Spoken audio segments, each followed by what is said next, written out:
Mais uma vez, irmãos, boa noite. Como vai a vida? Como vai a vida?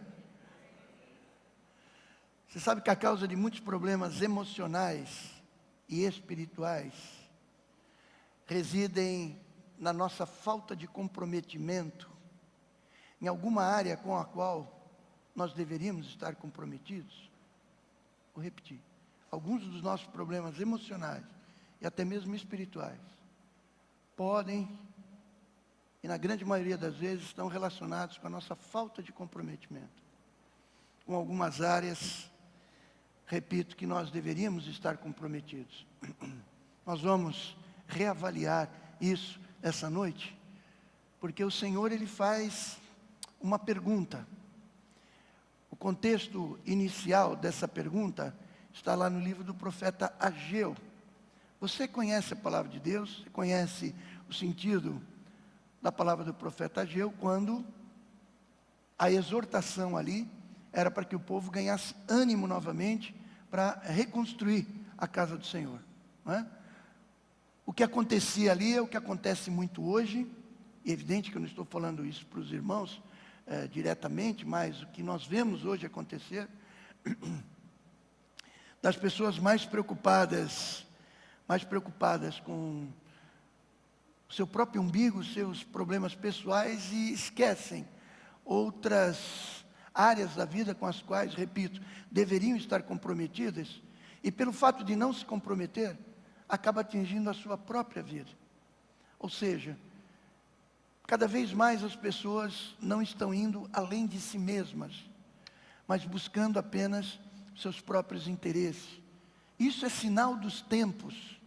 A palavra de Deus fala que nesses últimos dias as pessoas seriam arrogantes, as pessoas seriam amantes de si mesmas, não é? E é disso que se trata. Ali em Ageu, nesse verso, capítulo 1, verso 5, é o Senhor quem faz uma pergunta para o povo de Israel. E ele diz: agora, assim diz o Senhor dos Exércitos, vejam aonde os seus caminhos os levaram. Olha aqui, nós vamos fazer uma reflexão essa noite. Eu tenho uma outra versão da minha Bíblia física aqui, né, que é atualizada, que diz: ora, pois assim diz o Senhor dos Exércitos, considerai os vossos caminhos. Isso significa que o Senhor está convidando a gente, não apenas naquele momento específico, porque aqui é um momento histórico, singular, aqui do povo de Israel, que não se repetiria, mas o Senhor está avaliando, olhando para o povo e dizendo: considerem os caminhos de vocês, ou nessa outra versão, vejam aonde os seus caminhos os levaram. Eu creio, irmãos, que essa reflexão a gente possa fazer permanentemente na nossa vida. É claro que você não vai fazer isso a cada 5 minutos, mas quando você, por exemplo, como nós estamos vivendo agora um final de ano, né, em que lá no início, você e eu, certamente, fez planos para o ano de 2025. Certamente você tinha um propósito que você gostaria de atingir. O Senhor falou algo no teu coração para o que você deveria se dedicar. E agora é normal, embora um dia seja após o outro, não é? Essa coisa de calendário de ano é apenas uma mudança, né, de um dia para o outro, mas ela representa muito em relação aos ciclos da nossa vida. E no ano, certamente, nós temos ciclos, não é? Nós estamos agora terminando os 2 últimos meses do ano, agora nós estamos celebrando, nós estamos festejando. Nós vamos ter esse grande encontro de jovens, mais um congresso de jovens aqui na igreja. Nós temos o nosso retiro de casais, nós temos o encontrão, que é uma celebração da unidade, da gratidão a Deus por aquilo que Deus fez, através dos encontros nos lares, que a gente tem toda terça-feira. É um momento de avaliar. Os encontros em si vão fazer as suas confraternizações, meu Pai, né? Mais de 60 encontros, cada um fazendo as suas confraternizações. É uma festa, é uma alegria, é momento de celebrar, mas também é momento de refletir. Porque daqui a pouquinho a gente vai bater o início do ano, nós vamos entrar em jejum, 21 dias de jejum e oração, onde nós vamos estabelecer propósitos para o ano de 2026. eu já tenho várias perspectivas daquilo que pessoalmente pretendo fazer em 2026 e certamente o Senhor tem inspirado não só a mim como a liderança da igreja para conduzir o rebanho do Senhor também em busca de alguns novos propósitos, porque Deus abençoa quem tem planos. Amém, amados? Amém, amados?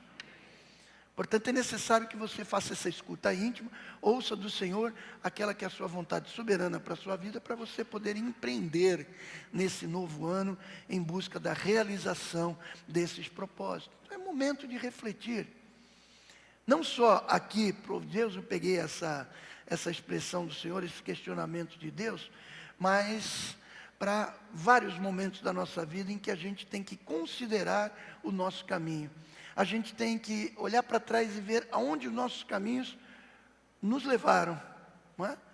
E é sobre isso que eu gostaria de comentar com os irmãos essa noite. Porque, em se tratando de comprometimento, eu repito, muitos dos nossos problemas de natureza espiritual e emocional vêm por conta que a gente não liga, que a gente não compromete, que a gente não se envolve.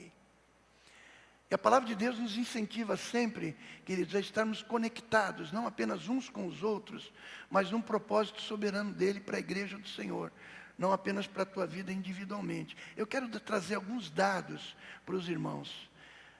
Se você tem uma casa para morar, não importa se ela seja de propriedade sua, ou eventualmente alugada ou cedida, se você tem uma casa para morar, se você tem comida suficiente na tua geladeira, se você tem geladeira,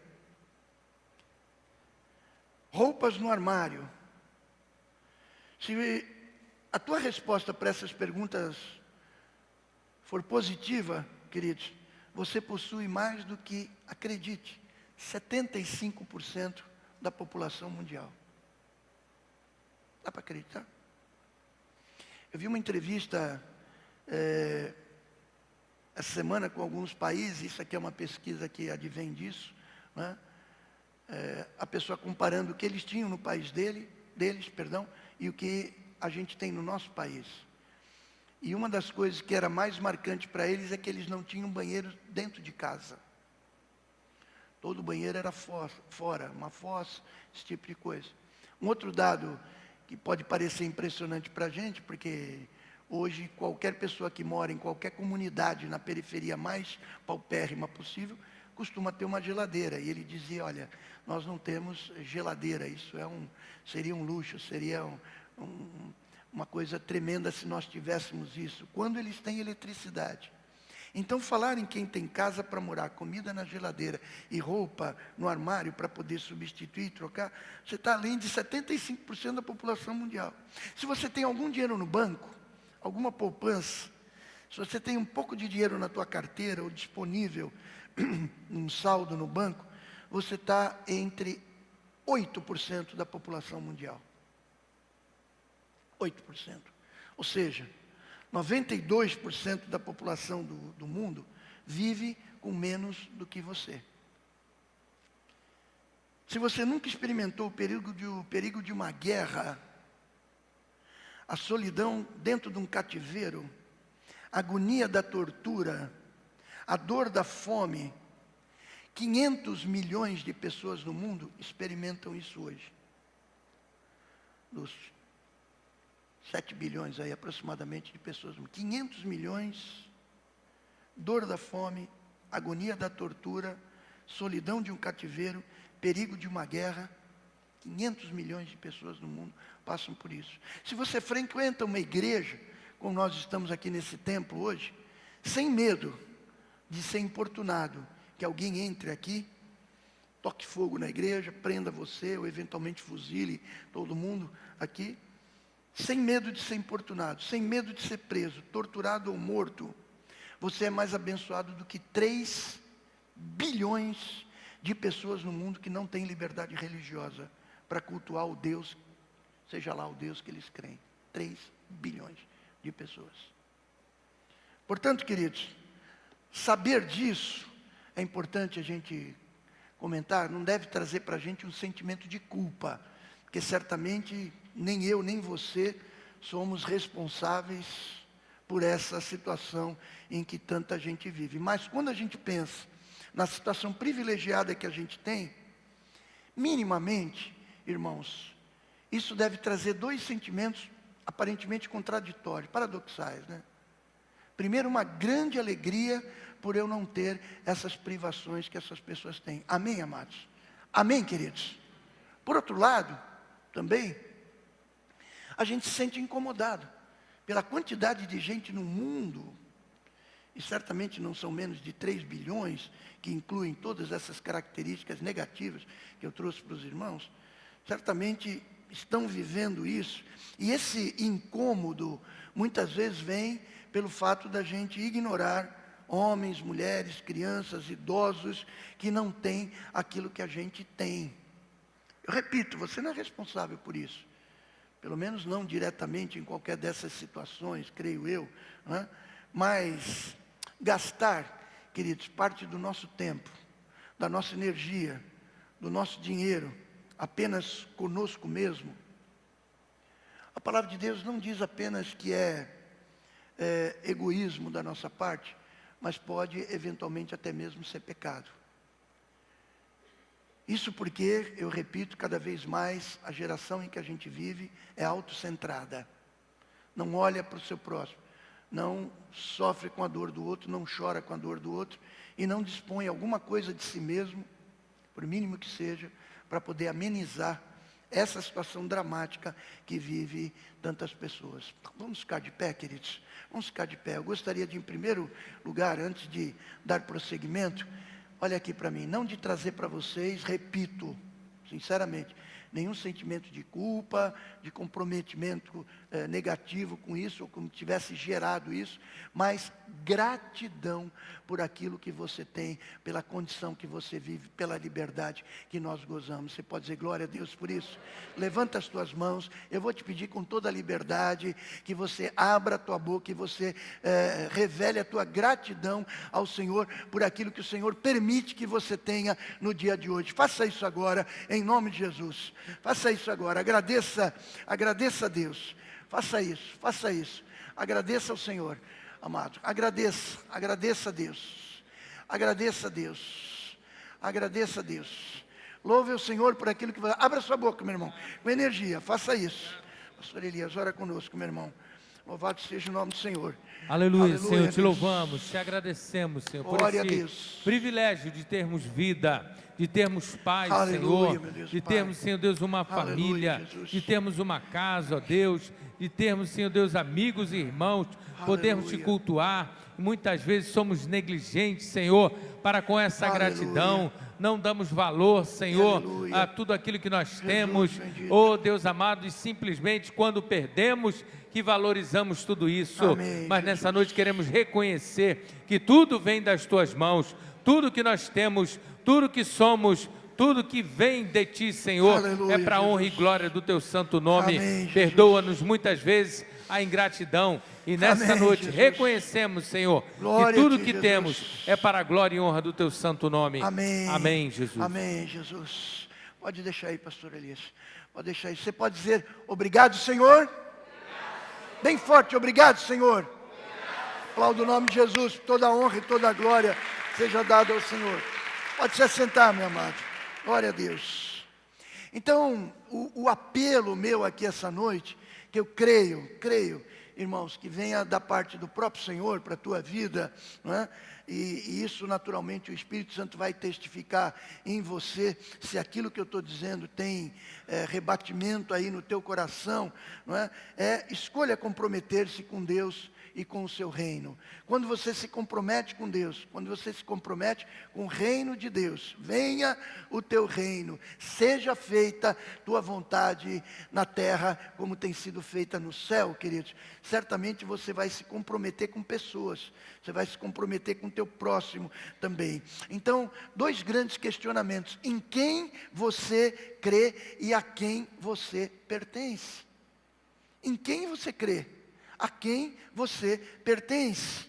Nós temos um texto em Deuteronômio, eu vou ler bastante a Bíblia aqui, porque a mensagem é mais rápida hoje, no capítulo 10, verso 17, pois o Senhor vosso Deus é o Deus dos deuses, e o Senhor dos senhores, o Deus grande, poderoso e terrível. Amém, amados? Isso significa, na linguagem do Antigo Testamento, não que houvesse outros deuses, efetivamente, não é? Mas aqueles que eram chamados assim de deuses. Então, meus amados, em quem nós cremos? Nós cremos no Deus Todo-Poderoso, Criador dos céus e da terra. Amém, amados? Olhe para mim, você pertence a esse Deus comprado pelo sangue precioso do Senhor Jesus. Amém, queridos? Entenda isso. E quando nós perguntamos a quem você pertence, Paulo responde isso aos Efésios, capítulo 2, o verso 19. Portanto, vocês já não são estrangeiros nem forasteiros, mas concidadãos dos santos e membros da família de Deus. Olha para o lado e diga: graças a Deus eu faço parte dessa família. Diga isso. Graças a Deus eu faço parte dessa família. Então, olha aqui, conscientemente e livremente você escolhe comprometer-se ou não. E eu repito, por convicção pessoal, muitos problemas de natureza psíquica, emocional, espiritual, vêm do fato de nós não nos comprometermos com aquilo que deveríamos nos comprometer. E como cristãos, de maneira inexorável, queridos, comprometimento com Deus, comprometimento com o seu reino e comprometimento com o nosso próximo. Amém? Então, comprometer toda a sua vida à vontade de Jesus. Comprometer toda a sua vida e vontade a Jesus. Em Lucas capítulo 14, verso 33, da mesma forma, qualquer de vocês que não renunciar a tudo que possui, não pode ser meu discípulo. Esse é um dos Cs, SE, partícula condicional que Jesus impõe para aqueles que querem ser seus discípulos. A pessoa chegava: eu quero te seguir, ele diz. 5 coisas fundamentais, e essa é uma delas. Não deixar pai, mãe, irmão, irmã, filho, filha, por amor do meu nome. Quem quer vir para mim, negue-se a si mesmo, tome sua cruz e siga. E 5 outras grandes afirmações condicionantes para você efetivamente ser discípulo de Jesus. Não é? Nós temos, graças a Deus, milhões, se não bilhões de pessoas que confessam a Jesus como Senhor e Salvador. Todos são discípulos? Todos renunciam a tudo que possui. Renunciar a tudo que possui, queridos, significa você pegar teus bens, vender tudo, jogar no meio da rua ou dar para as pessoas. Não significa isso, ou seja, é uma escala de prioridade. É uma escala de prioridade. Se você tiver que, de fato, fazer uma opção entre aquilo que é o seu conforto pessoal, seus bens pessoais, qualquer outra coisa, por conta de uma demanda que exija isso, essa é a questão que está sendo colocada. Não é? Principalmente essa centralidade, principalmente esse egoísmo, ou esse ego inflado, né, que nós vemos acontecer cada dia mais. Então, comprometer toda a sua vida e vontade a Jesus. Também todo controle e cuidado a Cristo. Todo controle e cuidado a Cristo. Em Mateus 11, verso 29, veja que nós lemos: tomem sobre vocês o meu jugo, aprendam de mim, pois sou manso e humilde de coração, e vocês encontrarão descanso para as vossas almas. Jesus não está dizendo que não tem um custo. Ele está dizendo: meu jugo é suave, meu fardo é leve. Você vai dizer: não é bem assim não, pastor. Viver a vida cristã não é tão simples assim. Graças a Deus que você percebe isso. Graças a Deus que você sente isso. Porque muitas vezes, queridos, você assumir um compromisso com Jesus publicamente, mas não apenas falar, nas ações dentro da sua casa, que a tua esposa e teus filhos veem, no teu trabalho, quando o teu chefe, ou se você for chefe, os teus funcionários vêm. Na tua escola, quando você tem um grande rol de relacionamento ali, queridos. Assumir um compromisso radical com Jesus, queridos, é assumir todas as consequências desse compromisso com isso. Decida se comprometer, porque pior é levar o jugo do descompromisso. Pior é levar o jugo de você aderir ao pecado, aderir àquilo que realmente não vai trazer algo de produtivo para a tua vida e que pode danar com a vida de outras pessoas também. É disso que se refere. Sou manso e humilde de coração, e vocês encontram descanso para as suas almas. Vinde a mim os que estáis cansados e oprimidos, eu vos aliviarei. Jesus oferece alívio em primeiro lugar. Você que entregou a vida a Jesus, alguns de vocês talvez fez isso como eu, no momento talvez mais dramático da vida de vocês. Embora eu tivesse apenas 20 anos de idade, parece até estranho falar sobre momento, mas era. Perdendo meus amigos para as drogas, uma série de situações, uma depressão absurda, profunda, uma negritude assim, no espírito, queridos. Nunca vivi nada parecido, já vivi problemas enormes depois disso, mas nunca uma condição íntima desse jeito, né? E Jesus ofereceu alívio quando eu me entreguei a Ele, amém, amados? Mas o descanso, não só o alívio, o descanso, ou seja, algo permanente, você só encontra quando Ele diz, aprendei de mim, porque sou manso e humilde de coração. Então não é só receber alívio, queridos, é aprender de Jesus. Isso implica numa dinâmica, isso implica numa constância, isso implica em você, sabe, receber dele permanentemente, porque você vai amadurecer, você vai se relacionar com ele, você vai, evidentemente, ter experiências novas a cada dia e poder atingir a maturidade. Você pode dizer glória a Deus por isso, né? Então, esse compromisso, entendendo que o Senhor está no controle de todas as coisas e no cuidado da tua vida. Nunca duvide, o Senhor é contigo e Ele cuida de ti. Amém, amados? Entenda isso, não é? E decidir comprometer-se também completamente com Cristo. O que isso significa? Como eu disse aos irmãos, eu vou ser rápido hoje. Primeiro, abrir mão do orgulho pessoal. Abrir mão do orgulho pessoal. Não sou uma pessoa orgulhosa. Às vezes pode parecer que não. Mas quantas vezes você olha no espelho da vida e você percebe que não fez algumas coisas por orgulho. Ou fez algumas coisas por orgulho. Quantas vezes a gente bate com a cara na parede quando a gente percebe isso na nossa vida. Abrir mão do orgulho pessoal. Em Lucas capítulo 9, verso 24, nós lemos, pois quem quiser salvar a sua própria vida, a perderá. Mas quem perder a sua vida por minha causa, este a salvará. Jesus não está falando de perder a vida, morrer, embora muitos estão morrendo hoje. A África agora, a Nigéria, passou de 110 mil cristãos assassinados desde o ano de 89. Mais de 18 mil comunidades cristãs aniquiladas, pastores presos e mortos. Uma situação dramática.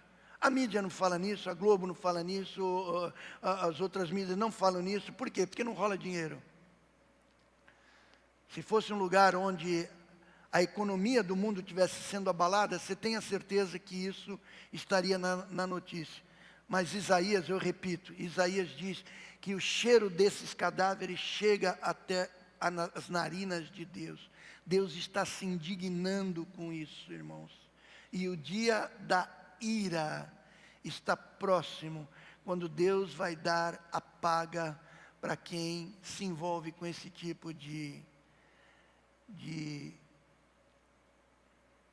vilania, não é? De barbárie, de violência que a gente tem visto nos dias de hoje, queridos. O dia do Senhor vem, a ira do Senhor vai se manifestar, mas não é disso que Jesus está falando, porque o Evangelho põe de ponta cabeça muitos daqueles que são os conceitos que são aceitos por toda a sociedade. Quem morrer, vive. Quem perde, ganha. Quem dá, recebe. Essa é a lógica de cabeça para baixo, de ponta cabeça do Evangelho, queridos. E isso vai se aplicar, evidentemente, na vida de vocês em várias circunstâncias.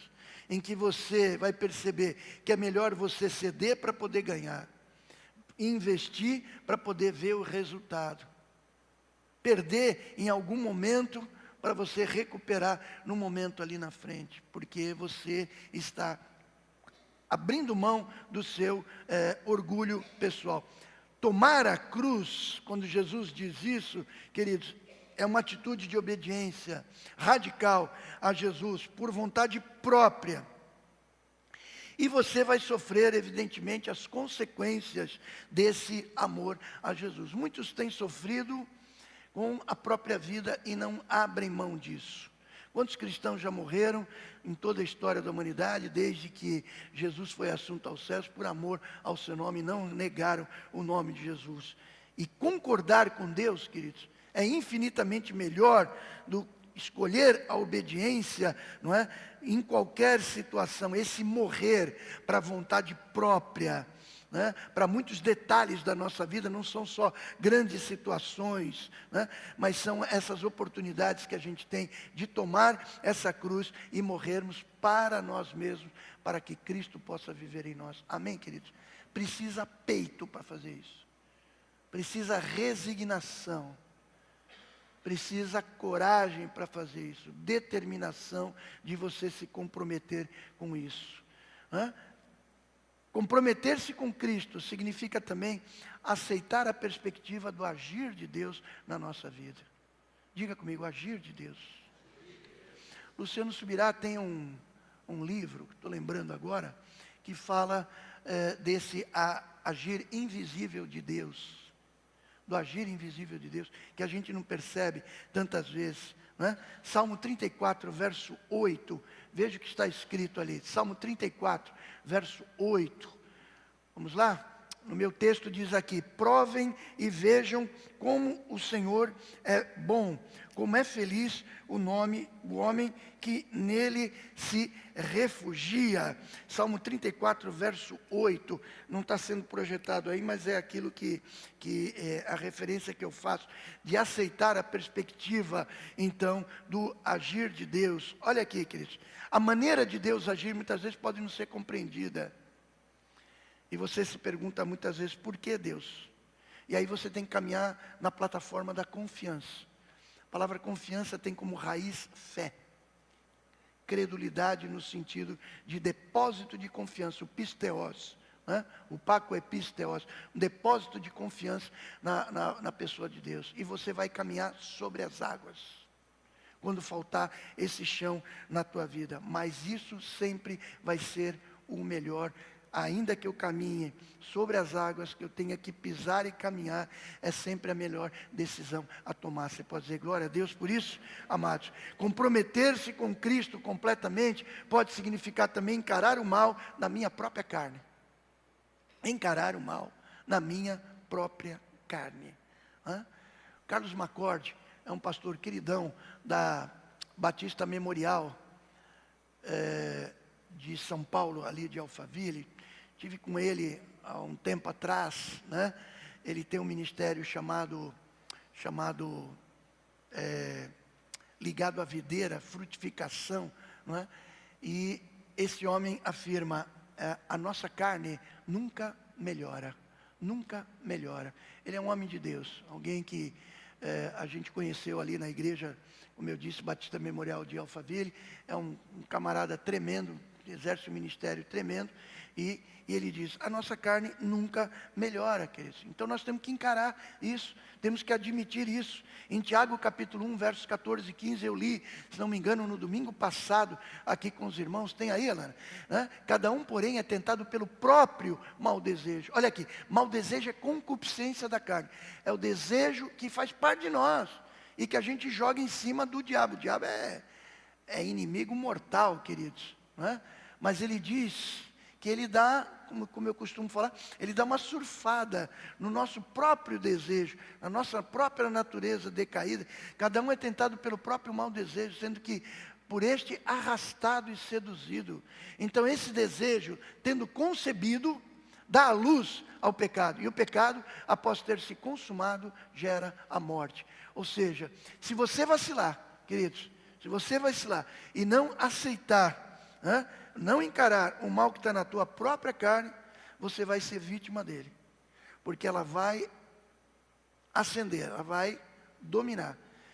Vai se juntar com esse desejo e vai produzir aquilo que vai ser muito ruim para a tua vida. Então, comprometer-se com Cristo é encarar, olhar no espelho da vida e entender, queridos, que todo dia nós estamos praticamente a um passo da queda. Não fora o Senhor, você pode dizer amém para isso? Não fora o Senhor. Não confie tanto que você está sempre ali, bala, pronto, né? Quem pensa estar em pé, cuide que não caia. Porque as oportunidades malignas sempre vêm, nós não somos reféns delas, de maneira nenhuma, mas nós estamos sujeitos a isso permanentemente, queridos, né? E a gente não deve esquecer que pecado não tem tamanho. O coração quebrantado é que atrai o favor de Deus na nossa vida. O espírito altivo, o orgulho, gera resistência a Deus. É isso que a palavra de Deus diz. Manter o nosso coração quebrantado permanentemente. Quebrantamento é esmigalhamento. O Bispo Betão, inclusive, que mencionou isso aqui recentemente do quebrantamento, você usou uma outra expressão, acho que foi no Aviva, não foi? Que expressão que você usou, você lembra ou não, de quebrantamento, né? Ligado à água, eu não sei se é alguma coisa assim, exatamente. Ou seja, é um amaciamento do coração, porque a nossa tendência é empedrar, queridos, nossa tendência é empedrar. Então esse quebrantamento você tem que buscar permanentemente na tua vida. Em quarto lugar, decidir comprometer-se com Cristo completamente significa tomar posição de guerreiro de oração. Irmãos, não tem um homem, uma mulher de fé que passou pela história do cristianismo que não fosse alguém que conhecesse, que lesse, que estudasse a palavra de Deus e que não orasse. Não tem fórmula. Temos aqui alguns, ou pelo menos um ou dois que eu estou vendo, né, são personal na área física. Né? Não tem jeito, se você não se exercitar e não comer corretamente, queridos, você não vai ter uma boa saúde. Todo mundo sabe disso. Mas existe canetinha, existe remedinho, existe outras saídas que as pessoas buscam mais fáceis, não é verdade? Mas não tem jeito, tem que ter condicionamento físico e comer corretamente. E claro que tem outras coisas, dormir bem, né? Todas essas coisas. Tem jeito. Na vida espiritual, não tem sucesso, irmãos, sem palavra e sem oração. Não há outra saída, meus amados. E não é uma saída, a última saída, não. É o que abre o horizonte para o extraordinário de Deus acontecer na nossa vida. Você pode dizer glória a Deus por isso? Amém, queridos? Então é disso que se trata. Em Salmo 144, verso 1. Bendito seja o Senhor, a minha rocha, que treina as minhas mãos para a guerra e os meus pés para a batalha. Chega uma hora, irmãos, que a gente tem que descer do muro. Que a gente tem que tomar uma posição. Jesus disse, quem comigo não ajunta, espalha. A gente toma isso para a gente muitas vezes, até mesmo na liderança, a gente costuma usar isso, às vezes corretamente, e muitas vezes a gente escuta não tão corretamente. Mas Jesus foi claro em relação a isso. Está lá em Mateus 12, verso 30, quem comigo não ajunta, espalha. Recentemente lá em Curitiba, na Alcance Curitiba, ali com o pastor Marciano, o pastor Luciano Subirá, e aqui também, quando veio a Cortázio junto conosco ministrar para a gente, ela mostrou algo que para mim foi uma surpresa e que eu não sabia. Não é? O esforço de uma pessoa e 3 pessoas remando para um outro lado, não é só 1 para 3 e resta 2, não é, queridos. Passa de 40% quando um rema contra e os outros remam para outra direção. Surpreendentemente. Nós temos que entender isso, amados. Esse comprometimento implica em a gente somar aqui como igreja do Senhor. Na oração da alvorada, 6:30 da manhã e 7:30, claro que nem todos conseguem estar aqui, por várias razões, mas a gente milita nesse sentido. A gente medita na palavra, fazemos a escuta íntima, para que o Espírito Santo fale e não apenas a gente ficar falando. Depois intercedemos em concordância, porque a oração em concordância tem poder. Eu já anotei no meu celular alguns motivos de oração aqui para a gente iniciar a semana, porque exige batalha. Pastor, mas Deus não conhece? Deus conhece tudo, meu irmão. A oração não muda Deus, ela muda você. A oração muda a gente. Só que Deus quer cooperadores. Deus quer pessoas que intercedam. A exortação para orarmos é permanente nas Escrituras. Você não pode achar que é uma coisa qualquer. Você não pode só botar o joelho no chão quando a coisa está pegando, quando o sufoco chegou. Não é só uma porta de saída, é uma porta de entrada para a vitória em Cristo Jesus. Amém, amados? É disso que se trata. Comprometer-se completamente com Cristo também é comprometer-se com a igreja local. Serviço com a igreja local. Em Hebreus capítulo 10, verso 25, nós lemos: não deixando a nossa congregação, como é costume de alguns, antes admoestando-nos uns aos outros, e tanto mais, quanto vedes que se vai aproximando aquele dia. Compromisso com os irmãos, compromisso com a comunidade. Eu não estou falando isso, queridos, porque eu quero empregados para mim. Meu Jesus, né? Mas entendendo que eu e você somos diáconos, somos servos, servimos uns aos outros, servimos a Deus e servimos a comunidade. Isso é absolutamente comprometimento. E eu repito o que eu disse lá no início: alguns dos nossos problemas espirituais e emocionais são em grande parte consequência do não comprometimento. Nesses vários níveis que nós estamos tratando aqui também, queridos. Sexto lugar, né, compromisso em exercer o dom da presença. Amém, amados? Vamos lá em Mateus capítulo 28, a terceira parte do verso de número 20. E eis que estou convosco todos os dias até a consumação dos séculos. Você tem sentido a presença do Senhor todos os dias na tua vida, amados?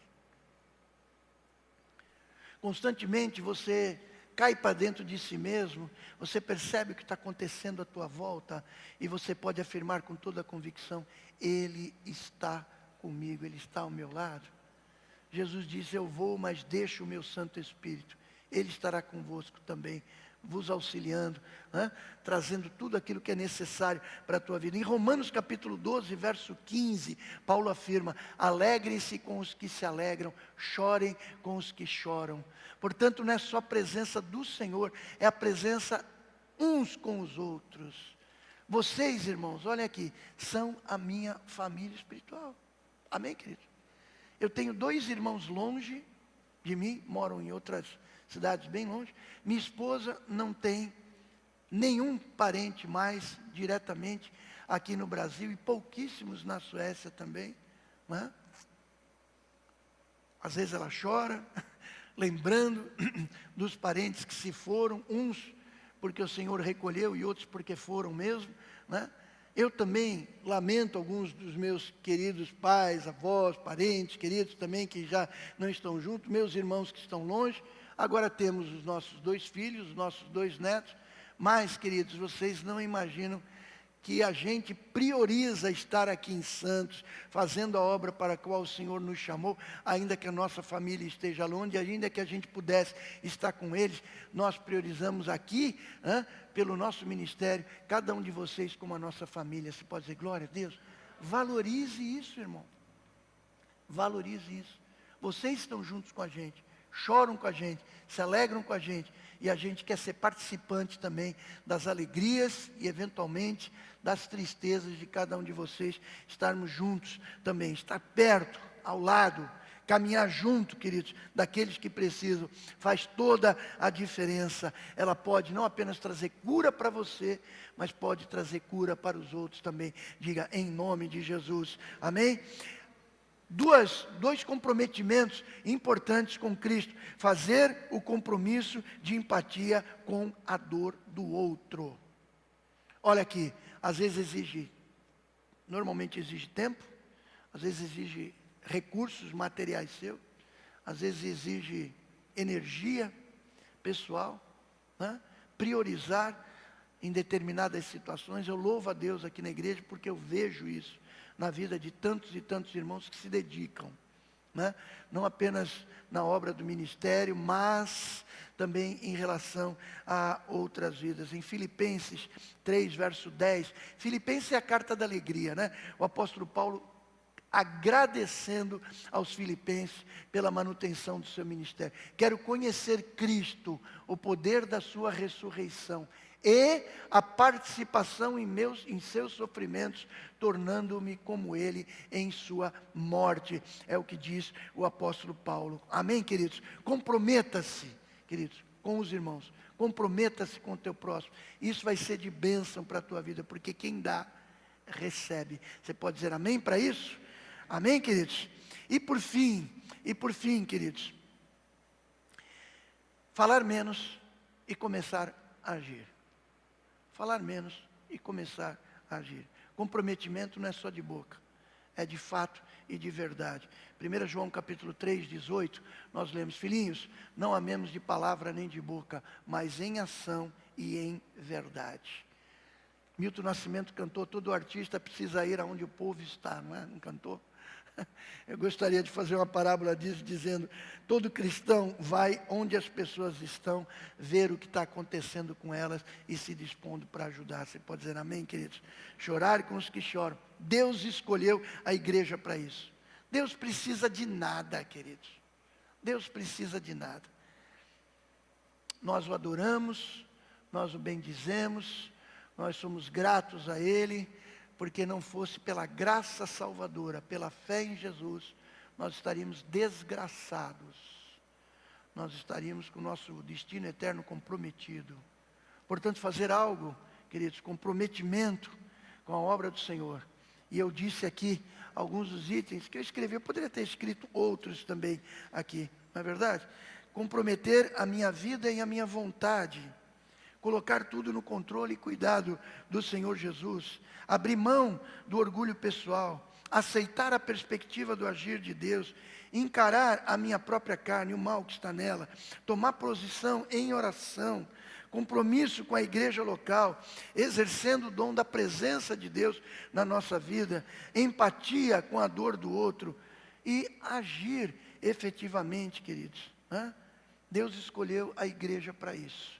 E Ele quer que nós sirvamos a Ele, servindo uns aos outros. Nós temos muita oportunidade. Temos várias diaconias na igreja, temos nossos encontros. Você tem pessoas fora do círculo aqui da igreja, do círculo eclesiástico, do círculo fraterno, para poder atingir pessoas que não conhecem a Cristo e que têm as suas necessidades.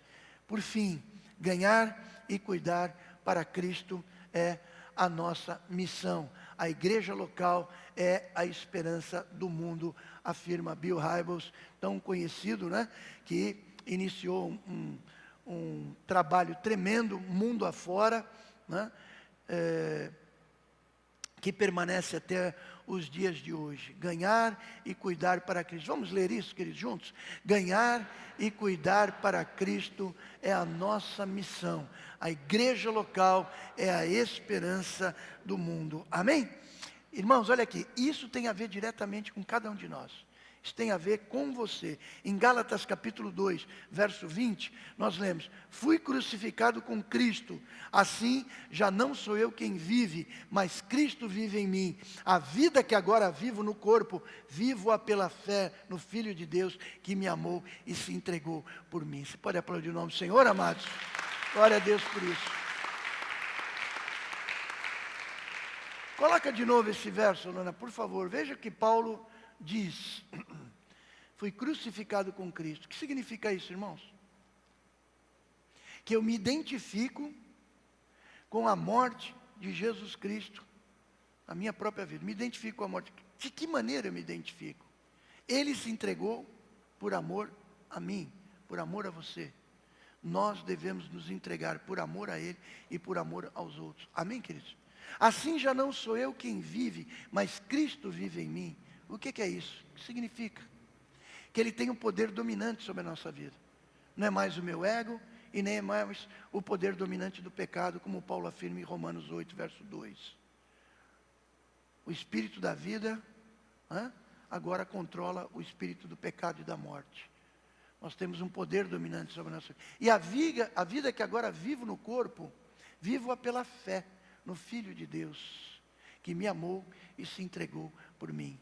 Não é por vista, não é coisa certeira, é investimento de fé que você faz.